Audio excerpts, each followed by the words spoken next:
Hello, my name is Marceline, or at least that's what they used to call me, before my mother looked me in the eyes on Thanksgiving Day and said, "From today on, consider yourself a stranger." She didn't raise her voice. She didn't slam the door. She just locked it. No warning, no reason, no goodbye. And a week later, after silence, after shame, I got an email from their lawyer. One line. Urgent. Call back immediately. Now tell me, why does a family that cut you off suddenly need your signature? What were they hiding behind that locked door all along? Thanksgiving in Asheville always smelled the same. Roast turkey, burnt yams, cinnamon candles, and tension so thick it could crack your teeth. I'd been chopping vegetables and washing dishes since sunrise, while the rest of them sipped wine and posted smiling group selfies in the backyard. No one asked where I was, but I was exactly where I always was, behind the scenes. The house hadn't changed. Same brown shutters, same squeaky front gate, same polished floors that dared you to scuff them. But that day, it didn't feel like home. It felt like a stage. And I wasn't in the cast anymore. I walked into the dining room carrying a tray of pumpkin pies, scanning the long table for my name card. Nothing. Every place was marked with golden script. Isolde, Cassian, Aunt Diane, even Cousin Robbie, who'd been arrested twice and still got a better seat than me. But not Marceline. Not anywhere. I leaned toward Isolde, my older sister, who was perfectly posed in her cashmere sweater and too expensive smile. "Hey, did my place card get left out?" She barely turned her head. "Oh, Mom thought you might prefer to sit closer to the kitchen, since you've been in there all day." Then she picked up her wine glass and turned away, like I was an inconvenience she was done dealing with. So I sat, on a stool at the end of the buffet table, next to the dog's bowl. They passed dishes to each other like I wasn't there. They made toasts without looking my way. When someone complimented the stuffing, my stuffing, Isolde took credit without blinking. I should have left. I should have stood up, slammed the plate down, made a scene, but I didn't, because I still thought maybe, just maybe, someone would notice. Maybe Mom would call me over. Maybe Cassian would speak up. Instead, Mom stood up from her place at the head of the table and tapped her glass. "I'd like to say something," she said. Her voice was smooth, performative, like she was giving a speech at a charity gala. "Family means everything to me. It's about loyalty, respect, and knowing your place." She turned toward me then, her smile sharp enough to cut bone. "And if you can't understand that, from today on, consider yourself a stranger. Don't come back." For a moment, the room didn't move. No one gasped. No one objected. Forks clinked. Someone cleared their throat. Then she turned her back and sat down. I didn't speak. I couldn't. My tongue felt glued to my teeth. My feet moved on their own, out of the room, down the hallway, toward the front door that I suddenly remembered didn't even have a key that worked anymore. As I reached for my purse, something slipped out and landed at my feet. It was a photograph, our last full family photo before Dad died. We were at the lake house, smiling, pretending. But my face had been cut clean out. Not ripped, not folded, precision cut like someone had taken the time to erase me without leaving a wrinkle. I picked up my coat. My hand shook as I reached into my bag for the house key, still attached to the same pink keychain Dad gave me when I was 17. I stared at it like it had betrayed me. The front door opened behind me. Mom didn't look angry anymore. She looked satisfied. She said nothing. She just reached out and closed the door in my face. The click of the lock echoed louder than any scream. I stood on the porch, the cold creeping through my sweater sleeves. I didn't cry. Not right away. Instead, I just stood there. Like maybe if I didn't move, they'd open the door again and laugh, say it was a misunderstanding. But the door stayed shut. I walked. Down the porch steps, past the mailbox with their perfect last name etched in gold, down the tree-lined street where every house looked like a magazine cover. No one followed. No one called out. I tried to make sense of it as I walked. What had I done? Was it the time I refused to co-sign that loan for Isolde? Was it when I mentioned to Cassian that Mom had made me cancel my vacation to take care of Dad? Was it something smaller? Something invisible? I had always been the helper, the one who skipped birthday trips to clean up after Mom's luncheons, the one who drove Dad to chemo when no one else showed up, the one who paid the water bill once when Cassian forgot. But none of that mattered now. I stopped at the corner of the block and sat down on the curb. The streetlights were flickering on, one by one, like it was the city's way of saying, "The show's over, go home." But I didn't have a home anymore. I pulled out my phone, thought about calling my friend Ava, thought about texting Cassian, thought about calling my mom and apologizing, even though I didn't know what for. Instead, I powered the phone off and slid it into my bag. That night, I didn't just lose my seat at a table. I didn't just lose four walls and a roof. That night, I lost the version of myself that thought I still belonged to them. That night, I didn't lose my family. I lost my place in their memory. It was almost noon when I finally opened my eyes. The sunlight filtering through Ava's floral curtains was too cheerful for how I felt. My neck ached from the lumpy couch cushion I'd been curled up on, and my spine reminded me I hadn't slept in a real bed in days. The soft hum of her dishwasher in the next room was the only sound. No yelling, no whispers, just quiet. I pushed the blanket off, sat up slowly, and looked around. Ava's apartment wasn't fancy. 2 bedrooms, mismatched furniture, walls full of thrift store art. But it was warm, safe. She'd offered me her couch before I even finished explaining what happened, said she didn't need details, just told me to come over. That kind of kindness felt foreign, even suspect. My phone lit up on the coffee table, dozens of notifications, but not from anyone who mattered. 50% off your holiday must-haves. Last chance to save. I deleted them without reading more. No calls from Mom, no messages from Isolde. Not even a question mark from Cassian. They really meant it. I was no longer one of them, not even as an afterthought. Ava walked out of her bedroom wearing an oversized hoodie, holding 2 mugs of coffee. "Morning. Or afternoon, I guess," she said softly, setting one mug down in front of me. "Thanks," I murmured, wrapping both hands around the warmth. She sat beside me, but didn't say anything more. Just gave me space. Maybe that's why I let myself remember. It wasn't just what Mom said last night. It was everything before that. Every invisible jab leading up to the moment she made it official. Last year's Thanksgiving, my place card was spelled wrong, Marceline. When I pointed it out, Isolde laughed and said, "Maybe that's your rebrand." I laughed too. I always laughed along. This year, there was no card at all, no seat at the main table. When I asked, they told me I'd be more comfortable near the kitchen. "You know, since you've been helping all day." Like I was hired help. And the chair? It wasn't even a real one. It was a folding metal thing, the kind we bring out for kids who won't sit still. They'd tucked it behind the wine cart, barely within earshot of the dining room. Halfway through dinner, Uncle David asked, "Wait, is Marceline not here this year?" I raised my hand and said, "Right here." He blinked, chuckled nervously, and turned back to his plate. No one even laughed. I wasn't supposed to be visible. I was supposed to serve, smile, stay out of the way. Ava nudged me gently. "You okay?"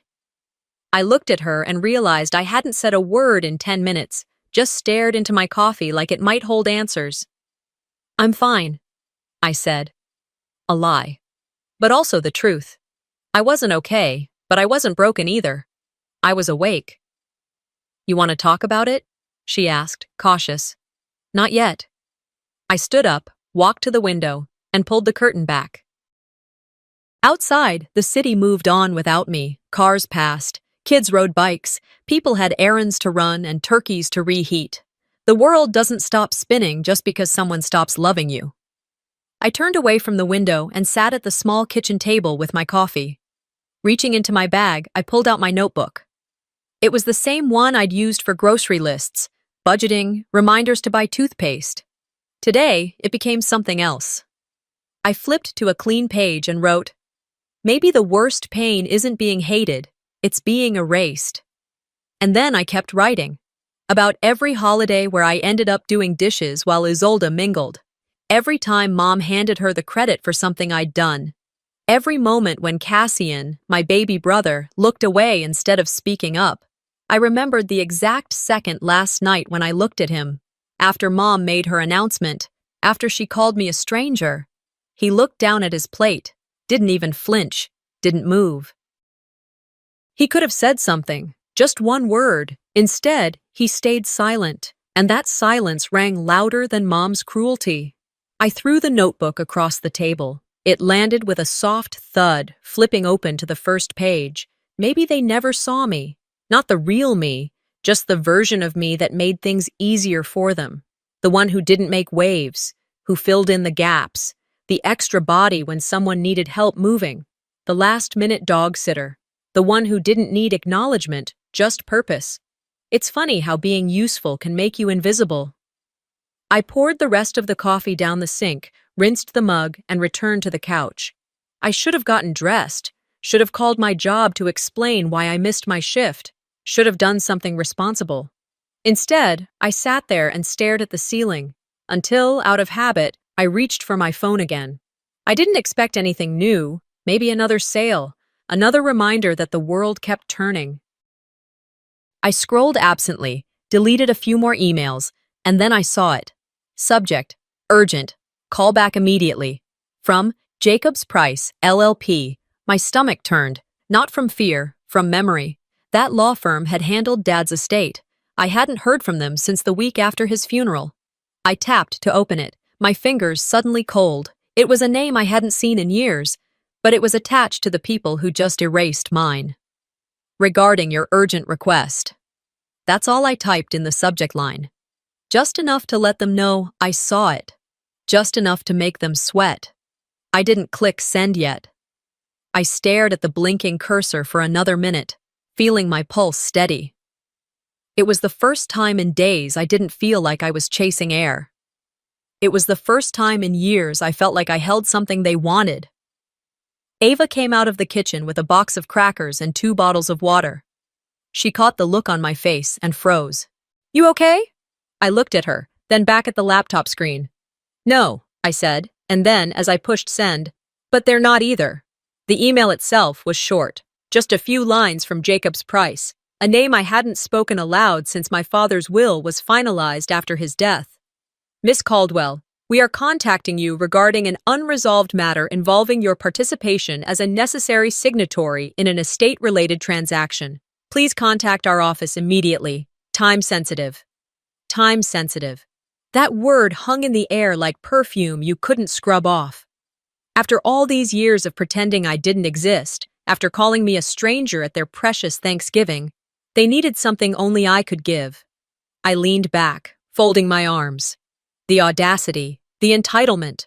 They never imagined I'd be the one to hold the keys. I didn't call them directly. I called Jacobs Price, and the receptionist put me through to someone named Mr. Fielding. Polite, clipped, and clearly not prepared for the tone I carried. "Miss Caldwell, thank you for getting back to us. I assume you've read the details in the email?" "I have," I said, keeping my voice flat. Though I must say, it's fascinating to receive such an urgent request from people who recently disowned me. There was a pause, papers rustling in the background. A throat cleared. "I'm not at liberty to comment on family dynamics," he replied. "Our concern is purely procedural." "Of course," I said. "Let's keep it that way." He explained, carefully, that my father had placed a clause in the trust. A portion of the estate was bound to my signature. It couldn't be moved, altered, or released without my consent. "And no one told me this before?" I asked. "I can't speak to that," he said. "But you've spoken to them?" "Yes." "Who specifically?" "Your mother and Miss Isolde Caldwell." I let silence fill the line for a beat. Then two. "I'll have my legal representation reach out," I said. "Please don't contact me again directly." I hung up before he could answer. Ava walked in again, quieter this time. She placed a cup of tea beside me. "Was that them?" "Sort of," I said. "Lawyer. Not family, never family." She sat across from me, concern tightening her brow. You want to talk to my uncle? That was Ava, always one step ahead. Her uncle, Harold Morton, had been a probate lawyer in Asheville for over 30 years, semi-retired now, but still sharp, still connected. She called him. He agreed to meet that afternoon. It was almost dusk when we pulled into his driveway.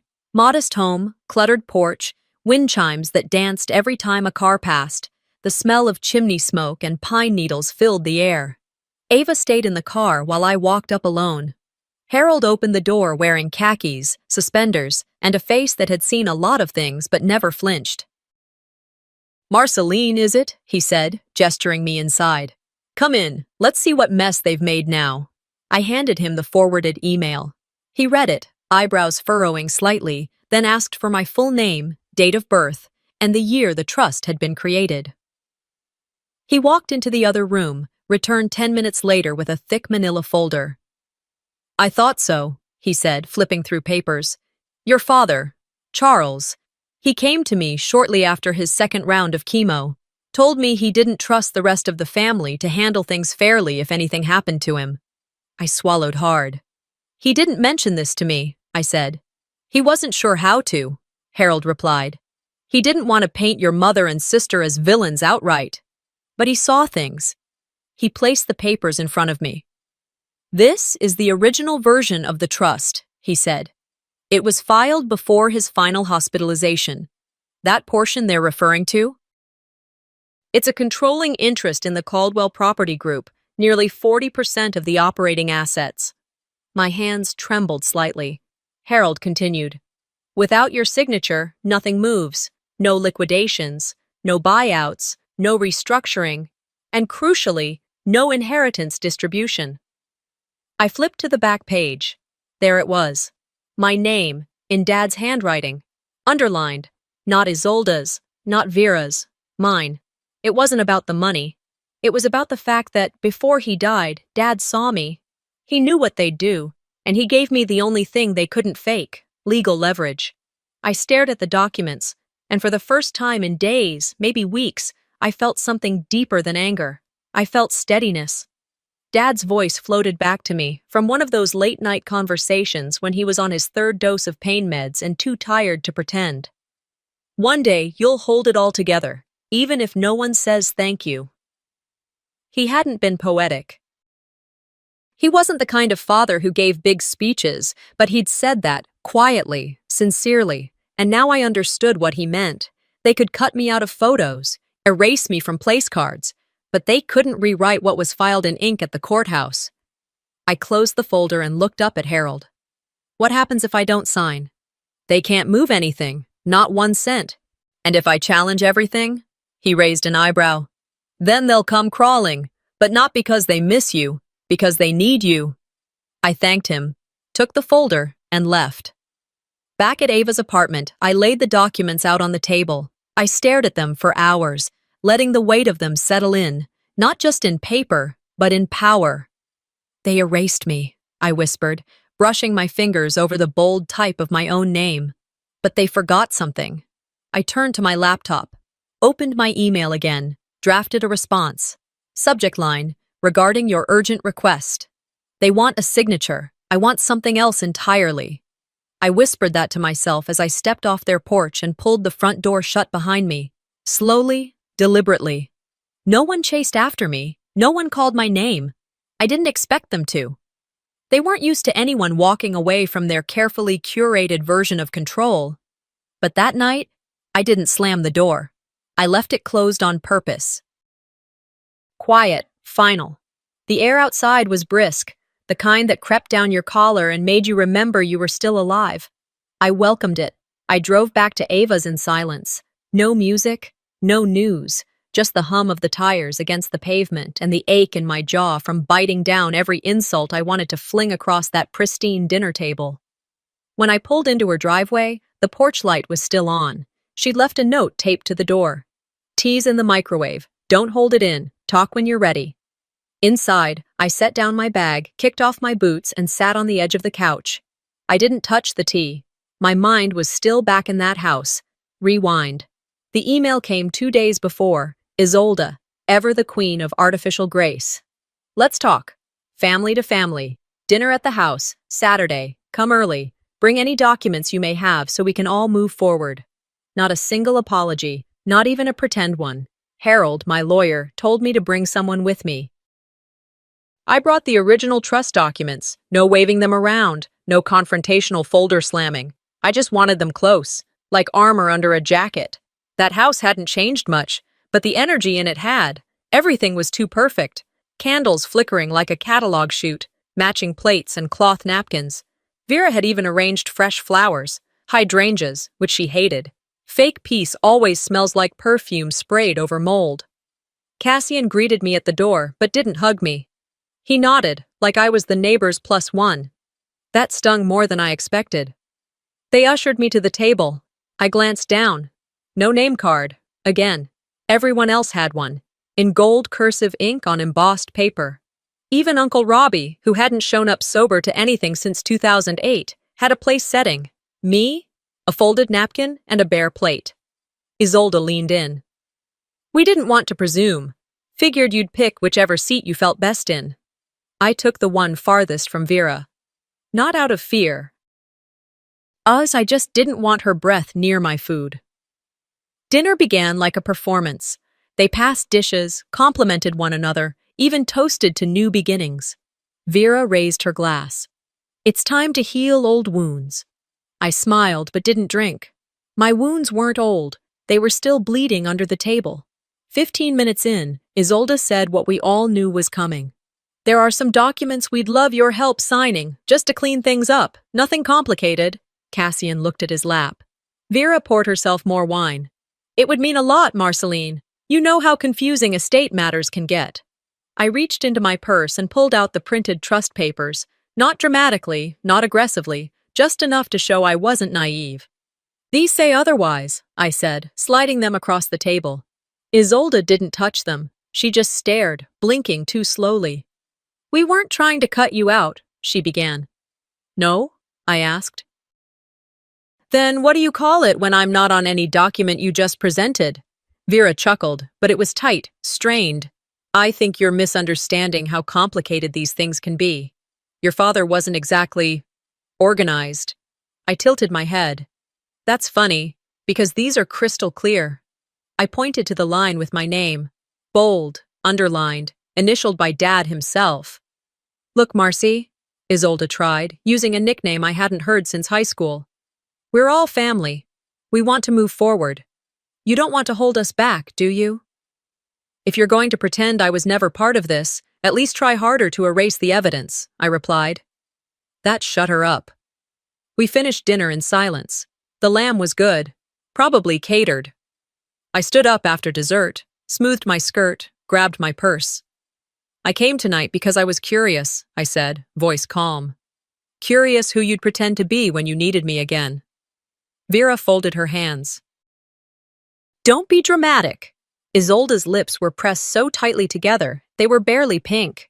I took out an envelope and left it on the table. Inside was a copy of the trust and a post-it note I wrote that morning. You don't get to summon strangers with please. And then I walked out. I didn't speed. I didn't cry.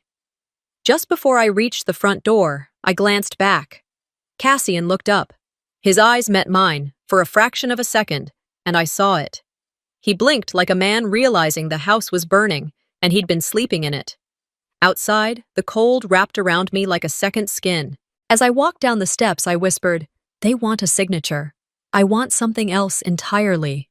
They're running out of space to hide. That was the thought looping in my head as I stepped out onto Ava's back patio later that night, barefoot, a glass of water in my hand, and the folder Harold gave me tucked beneath my arm like a Bible. It was close to midnight. The sky was black, the stars dull behind clouds that hadn't made up their mind about rain.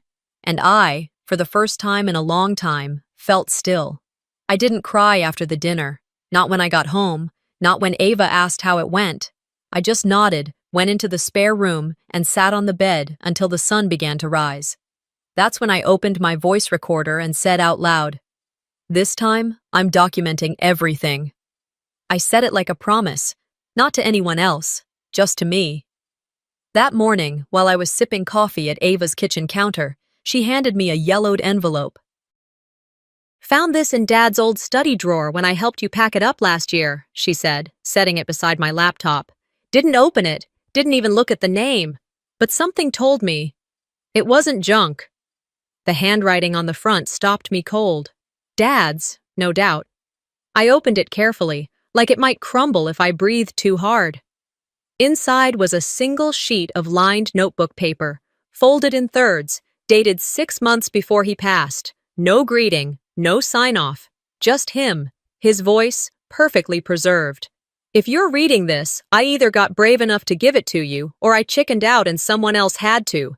Either way, I'm sorry. I see what's happening, what's always happened. I didn't stop it. I thought I was protecting the family by keeping peace, but I let you take the hits instead. You were always the one with the clearest heart. That's why I left the foundation to you. Not because you're the loudest or the favorite, but because you're the only one who knows how to build something that doesn't collapse the second someone leaves. Trust yourself, no one else, especially not the ones who call love a condition. I sat there staring at the last sentence, reading it again and again, especially not the ones who call love a condition. He knew, all along, he knew I wasn't safe here, not even after he was gone. I folded the letter slowly, pressed it to my chest for just a moment, then placed it back in the envelope. Not to hide it, but to protect it. Some things don't deserve to be tossed into drawers with junk mail and empty pens. That afternoon, while Ava was out running errands, I received another call. This one came from a number I hadn't seen in years. But the moment I heard her voice, I knew. "Marceline," came the raspy sound of my father's sister, Aunt May. "Is this still your number?" "It is," I said cautiously. "How are you?" She didn't bother with small talk. "I heard what happened," she said. "The dinner, the trust, Vera trying to keep you out." I blinked. That was fast. Nothing travels faster in this town than a scandal involving your sister. Her voice cracked, not from sadness but from restraint. "There's something you should know," she said. "Years ago, after Charles first got sick, Vera started pressuring him to adjust some of the estate documents, said it was time to streamline the process. Isolde was behind most of it, always whispering about public image and clean hands. I warned your father not to give them too much. I told him you were the only one who wouldn't twist the will to suit themselves." She paused, but I think he already knew that. "Why are you telling me this now?" I asked. "Because you have the truth in your hands, and you're not 12 anymore. You don't need me to protect you. But I need you to know that you were never imagining it. The way they treated you, the way they froze you out, it wasn't an accident." That silence, the one I always mistook as my fault, suddenly felt like evidence. "Thank you," I said quietly. She didn't offer a blessing, didn't wish me luck, just whispered, "Make it count," and hung up. The next day, I scheduled a formal call with Jacob's Price. No email threads, no indirect messaging. I wanted their voices recorded. I wanted them to hear mine. It was a video call. They wore suits, stiff expressions, all "yes, ma'am," and "absolutely, Ms. Caldwell," but I wasn't here to be pacified. "I'm requesting a full audit," I said. "All estate activity from the last 5 years, any amendments filed, any communications referencing the trust, and I want the logs, emails between your firm and Vera Caldwell, also between Isolde Caldwell and any staff connected to the Caldwell Foundation." There was a pause. The lead attorney cleared his throat. "That's quite a request." "Not really," I replied. "It's basic due diligence when you're holding documents that affect millions in assets." He tried to smile. Failed. "We'll prepare the necessary paperwork." "One more thing," I said. "Don't mistake silence for ignorance. I'm not fighting for the money. I'm fighting to make sure it doesn't end up in the hands of people who destroy family and then write their version of history in the ashes." Click. End of call. That night, I sat on Ava's patio again. Same sky, same stars hiding behind clouds. I opened my notebook and scribbled. For years, I tried to be enough to be invited. Now I realize I was never meant to knock. I was meant to build my own door, somewhere they can't reach. Just as I was about to close the notebook, my phone buzzed. Cassian. The message was short. I found something. We need to talk. Not safe here. I stared at the screen. He hadn't reached out since Thanksgiving, since he stared at his plate while I was erased at the table. But something about his message felt different. They're running out of space to hide, I whispered. Then I tucked my notebook under my arm, grabbed my phone, and walked back inside. They're panicking. Good. I was still sitting at the kitchen table, the soft light of my laptop casting a glow across my half-empty teacup, when the knock came. 3 sharp raps, too firm to be polite, too precise to be confused with a neighbor. I froze. Not because I was afraid. No, that feeling had passed. This wasn't fear. This was anticipation. I muted the classical music streaming from my speakers, rose slowly, and walked toward the door. I didn't have to look through the peephole. I already knew who it was, but I looked anyway. Vera and Isolde. Vera stood with her arms folded like she owned the lease. Isolde was just behind her, lips tight, jaw clenched. I didn't see a car. They'd parked somewhere down the street, probably hoping not to be seen. They weren't here to visit. Ava wasn't home. She'd left for her sister's baby shower in Charlotte that morning and wouldn't be back until late. I was alone, but not unarmed. I opened the door, not wide, just enough. Marceline, Vera said. Not hello, not may we come in. Just my name, delivered like an order. I think we should talk, she added, the corners of her mouth twitching with something she hoped would pass for a smile. I think you should leave, I said. Calm, not cold, just steady. We didn't come to fight, Isolde jumped in, already stepping forward. We came to fix this, before it gets any more complicated. She had a folder in her hand. Thick. Official looking. I didn't move, but I also didn't stop her. She took that as permission and pushed past me, followed by our mother. They walked into Ava's living room like they still believed the world bowed to them. Vera sat down, crossed her legs, and looked around as if she were inspecting the furniture. We'd like you to sign these, Isolde said, placing the folder on the coffee table with a loud thump. It's just a technical thing. You're holding up everything. This isn't personal. I didn't sit. I stayed standing near the entryway, arms crossed, watching them the way you watch strangers handling your favorite vase. You're trespassing, I said. Vera waved a hand. Oh, please, you're being ridiculous. We're your family. No, you decided I wasn't. You're acting out of spite, Isolde snapped. Do you know how much damage you're causing? To the family name? To the foundation? I walked over to the kitchen counter where my phone was plugged in, picked it up, unlocked it, tapped once. My screen lit up with the live Zoom call already in progress. My lawyer's voice came through the speaker. We're recording. Isolde went pale. Vera stood up. What is this? This, I said, pointing at the phone, is insurance. You're in my home. You entered without an invitation. And you're demanding I sign documents under pressure. She glared at me. You think this will hold up in court? I don't care if it holds up in court, I said. I care that it holds up in the court of public opinion. And I care that my lawyer hears exactly how this family treats women they can't control. Vera's voice changed then.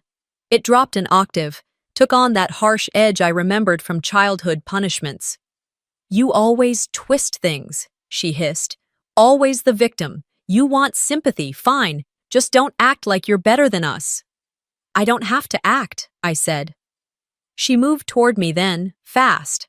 I wasn't ready for the slap, not fully. Her palm caught my cheek and the sting bloomed instantly.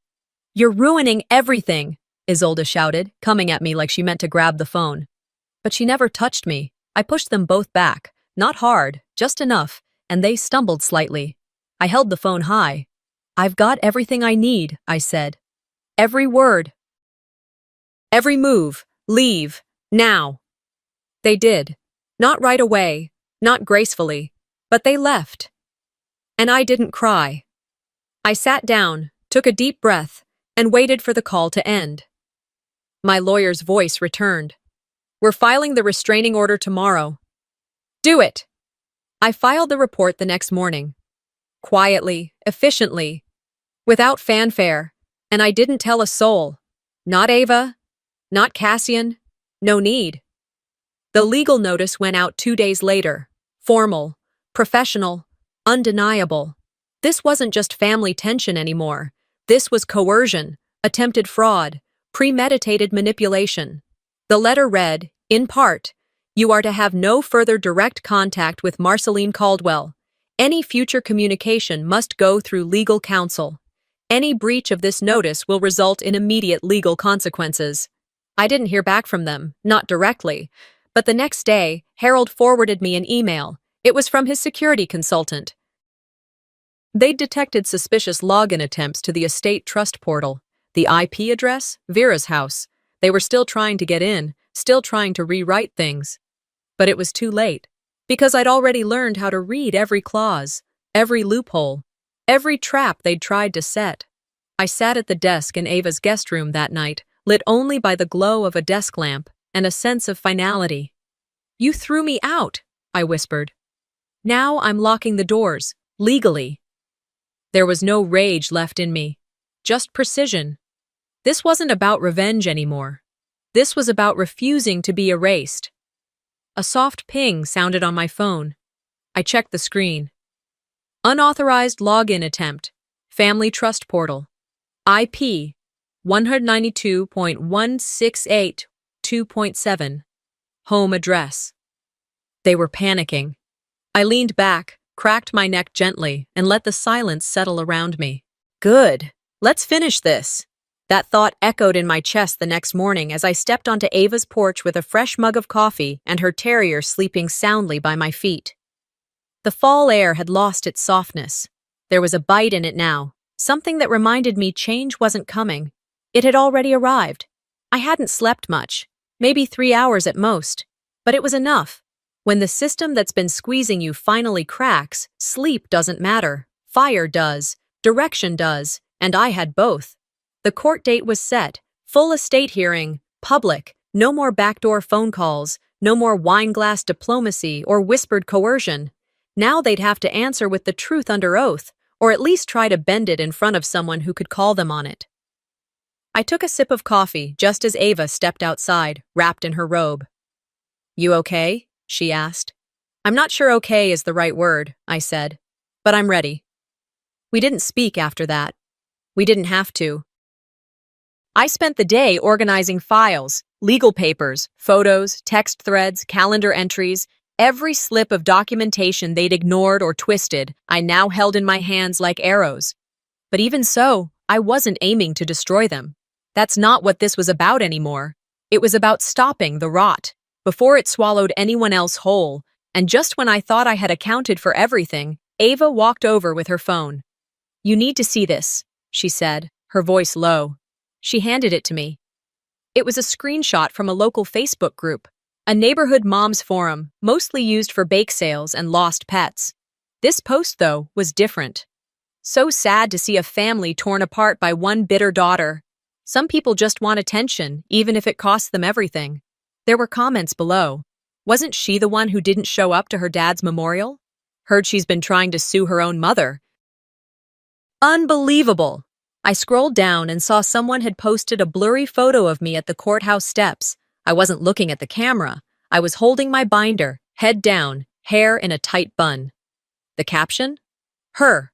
That's the one making a scene. Twist S12 wasn't subtle anymore. It was weaponized. I knew immediately where it had come from. Vera had always been polite in public, but only when she needed to be. Her cruelty wasn't loud. It was whispered, planted, passed hand to hand like gossip on silver trays. This was just a new stage. They'd taken years of character assassination and turned it into public fodder. And it was working. I closed the phone slowly, handed it back to Ava. "You're not going to respond?" she asked. "No," I said. "They want a reaction. I'll give them results instead." An hour later, my phone rang. Isolde. I almost let it go to voicemail. Almost. But something told me to pick up. Her voice was wrecked from the start, not hoarse, shaky. "Marceline, I'm here," I said. "Please," she whispered. "I can't sleep. I can't eat. It's falling apart. You have no idea what this is doing to us." "But I do," I said. There was a pause. "I'll lose everything." Still nothing resembling an apology. She went on. "What do you want to make this stop?" I didn't speak right away. I let her sit in it, let her fumble. Finally, I said, "Nothing I want is yours to give." And then I hung up.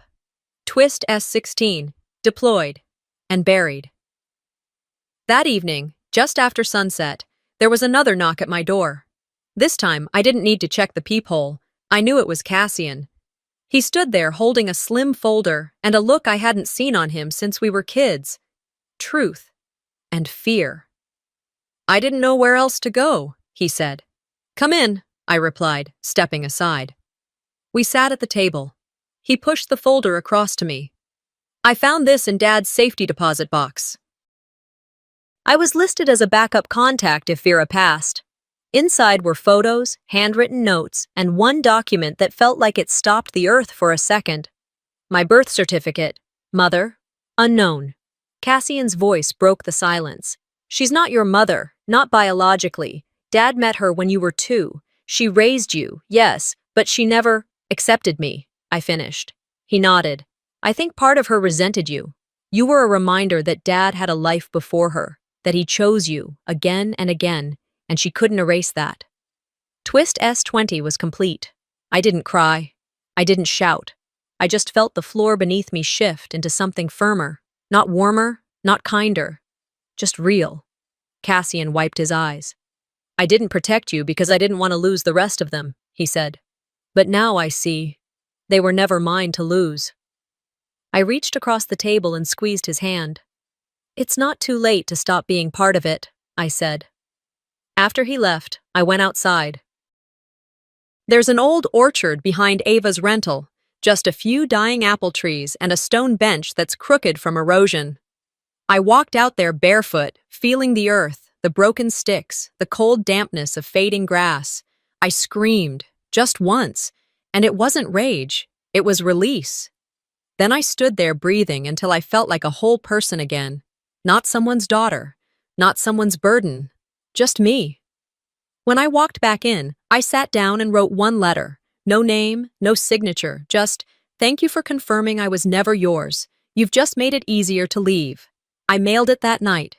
The next morning, I poured my coffee, checked my inbox, and found it. Court date confirmed, full estate hearing, Caldwell v. Caldwell et al. Public record. I closed my laptop. Let's finish this. Now they don't even know where I'll rebuild from. The hotel room was quiet. Too quiet. The kind of silence that came after the storm, when even the wind seemed afraid to rustle the curtains.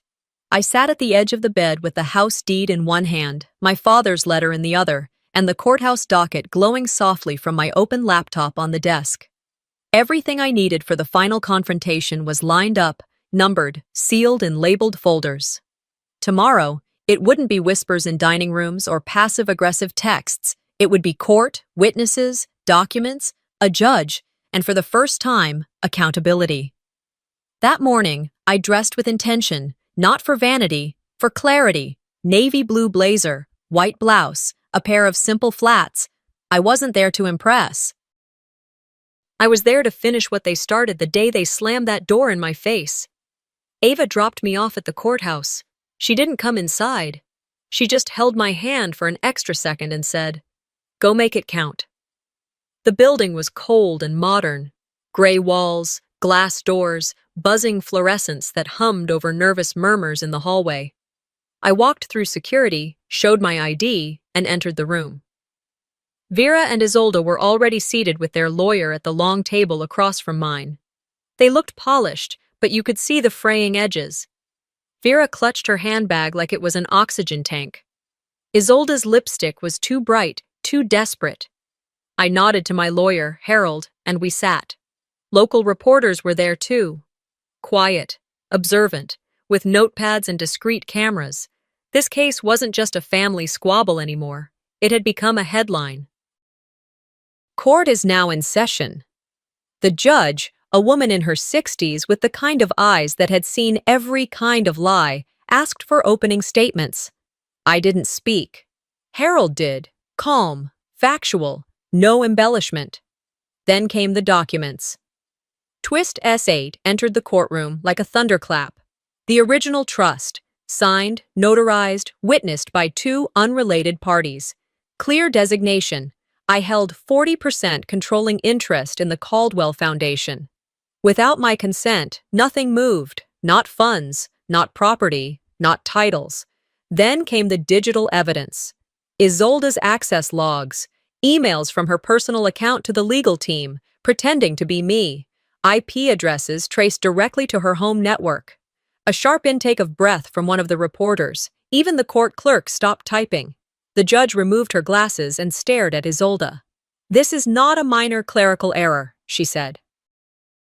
"This is textbook impersonation, bordering on criminal fraud." Isolda's mouth opened, then closed again. Her lawyer leaned over and whispered furiously. The judge continued, "Without Miss Caldwell's signature, no part of this estate can be lawfully transferred. And based on these findings, I am formally referring this case to the district attorney's office for further investigation." Vera finally spoke then. "This is our family," she said, voice tight. "We should be allowed to fix this ourselves." The judge replied without flinching. "You had decades to fix it. Now the court will." Harold stood again. "Your Honor, we are also filing for immediate possession of the Caldwell home, originally deeded to my client by her late father and currently occupied without legal right." The judge looked at me. "Do you wish to speak, Miss Caldwell?" I stood. I didn't read from notes. I didn't bring tears. "I'm not here to punish anyone," I said. "But I'm not here to be erased either. My father trusted me with something real. They tried to take that away. All I've done is protect what was already mine." The room was silent. The judge nodded. "Motion granted. Occupants are to vacate the premises within 72 hours. Twist S19. Executed." I sat back down and exhaled, my spine finally loosening. I didn't smile. I didn't gloat. I just breathed. "I'm not happy they lost," I whispered to Harold. "I'm relieved I survived." As we walked out, Vera reached for my arm. "Marceline, please." I turned to her slowly, met her eyes. "You said I was a stranger," I replied. "I believed you." And I kept walking. The headlines hit by late afternoon. Caldwell Estate, shaken by internal fraud. Dia looks into family trust forgery. The local paper ran a full piece the next morning. Friends of the family who had once been happy to toast their holidays with Vera and Isolda suddenly went quiet. Some sent vague texts of support to me. Most didn't. I didn't need them. Cassian sent me a photo that night. It was Vera and Isolda standing on the front lawn of the Caldwell home, now legally mine, packing suitcases into the trunk of a rental car. There was no caption, just the image. I stared at it for a long time, then saved it. That evening, I checked into a hotel a few blocks away. I didn't want to go back to Ava's just yet. I needed space to think, space to plan. I sat on the bed with the deed in one hand and my father's letter in the other, the only two things that had never lied to me. "They threw me out," I whispered. "Now they don't even know where I'll rebuild from." And that was the part that mattered most. Because I finally did. "Mommy?" The word was soft, almost unsure, like the girl hadn't quite decided if she was allowed to say it yet. I turned slowly from my desk, where I'd just finished filing intake forms for 2 new residents at the center. Her small frame stood in the doorway, backlit by the mid-morning sun pouring through the hallway.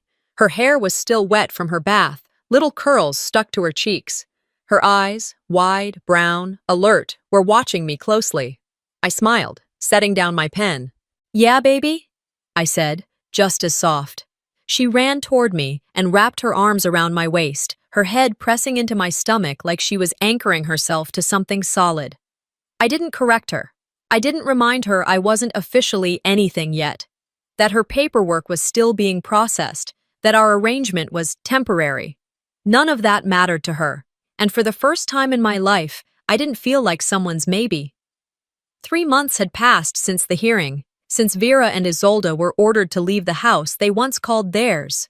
Since I took possession of the property, handed over the keys to a nonprofit group I trusted, and walked away from the building that raised me but never held me, I'd rebuilt elsewhere, downtown Asheville. A modest suite in a mixed-use building off Haywood Street. Second floor, with old brick walls, a narrow staircase, and a name etched in frosted glass across the front door. The Haven Center, for women rebuilding after family trauma. Underneath, in smaller type. Director, Marceline Hart. Not Caldwell, Hart. Twist S17 came quietly. I'd filed the name change 2 weeks after the court ruling, not out of spite, not to erase what had come before, but to stop carrying the weight of a name that was never mine to begin with. Caldwell was a history written by other people. Hart was mine. The judge at the hearing for the name change had asked, "Why Hart?" I'd answered honestly, because it comes from truth, not blood. That morning, I wore a new badge, simple, gold-lettered, just Miss Hart. No initials, no titles. I'd asked the staff to call me that, same as the women who came through our doors. Every woman who walked in carried something heavy. Some were coming out of custody battles, others from generational pain. Some just needed to sit down for a minute and say out loud, "I don't want to keep surviving like this." We weren't saving anyone here, just witnessing them, helping them hold the weight until they could hold it themselves. Twist S21 wasn't part of the plan. Not at first. But there she was, Amaya, 6 years old, foster file full of gaps, bounced through 3 homes in 2 years. The social worker brought her by during an emergency placement. Something about the center's calm made them think she might respond better here. I said yes before I had time to doubt myself. And now, "Mommy?" I bent down and kissed the top of her head. "Want to help me with something?" I asked. She nodded. I walked her back to the main room, where volunteers were folding blankets and prepping supply bags. I gave her a tiny clipboard with stickers, and she beamed like I'd handed her the world. Later that afternoon, I walked through the city park nearby. It had become a ritual. The place where I processed my days, not because the scenery was grand, it wasn't, but because it felt untouched by the mess that had come before. I passed a young mother with her daughter on the swings. The girl's laugh floated into the air like wind chimes. The mother caught my eye, nodded in that way women do when they recognize something shared, and just like that, my throat tightened. Not from sadness, from possibility. It was strange, after everything, that the ache I used to carry like a second spine had turned into something else. Something softer, still present, still real, but no longer owning me. I sat on a bench, watching a squirrel dart across the path, and let the quiet settle around me. Vera and Isolde hadn't called. Not once. Not a letter. Not even a petty email. I didn't expect one. They weren't prosecuted, technically, but they were finished all the same. Their circles grew smaller. Their invitations stopped arriving. Their names stopped getting whispered with admiration and started getting whispered with pity. Cassian kept in touch. Not often, but just enough. He'd moved out of state, started a new job.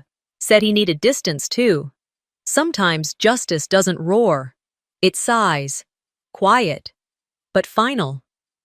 I remembered the girl I was, scrubbing dishes alone after every holiday meal, waiting to be seen, praying someone would say, "Sit, eat, you belong here." I remembered how long I waited. And now I belonged to myself. They said I was a stranger. Maybe I was. A stranger to their cruelty. A stranger to silence. And now, finally, a stranger to pain. Amaya's voice reached me from across the playground. "Mommy!" I stood, smiled, and walked toward her. Sometimes, family isn't who shares your blood, but who respects your boundaries. Marceline's story reminds us that silence in the face of cruelty isn't loyalty, it's surrender. But what happens when the person you trusted most becomes the reason you had to rebuild your life from scratch? Have you ever been treated like a stranger by your own family? Let us know in the comments, and don't forget to subscribe for more powerful family stories like this one.